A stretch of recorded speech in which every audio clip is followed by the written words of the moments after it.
1, 2, 3, 4, 5, 6, 7, 8 people. 8 people. Lindsay's over there. So you can see her. Okay. 8 people. Here are my note cards.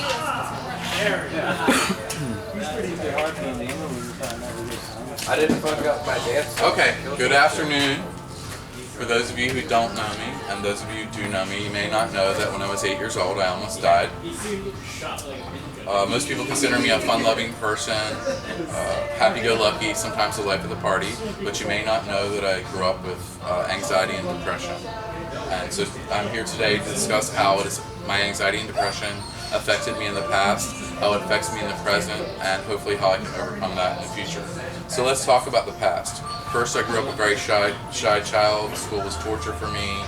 I'd be invited to birthday parties and dances, but I wouldn't attend because of my anxiety, and I would get depressed about that for months, and I still regret that to this day. The second way my anxiety and depression affected me in the past is making friends. I had a hard time making friends as a child. I grew up very lonely. I get very anxious around crowds.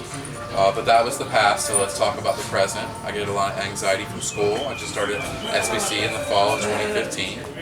And I get a lot of anxiety at the beginning of the semester, at the end of the semester, because I become very overwhelmed with the schoolwork. The second way, and a prime example of how my anxiety affects me in the present, is my father. He has a lot of different health conditions, congestive heart failure, he has diabetes, he's had strokes and cancer in the past, and now has dementia.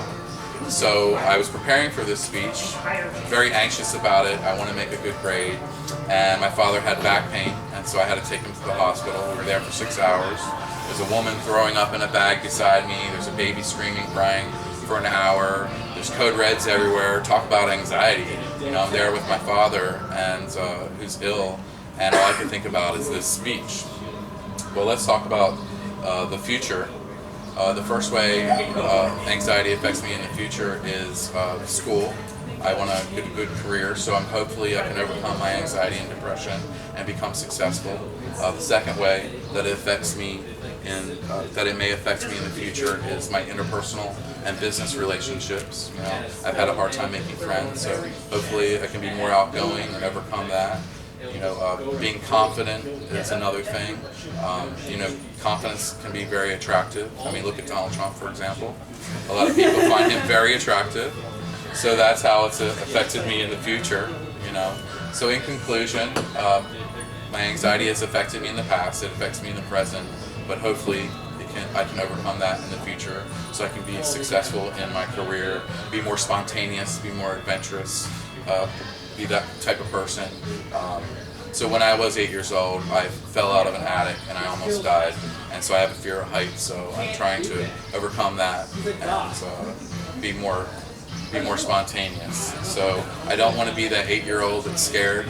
I want to be a 40-year-old that's ready to jump. Thank you.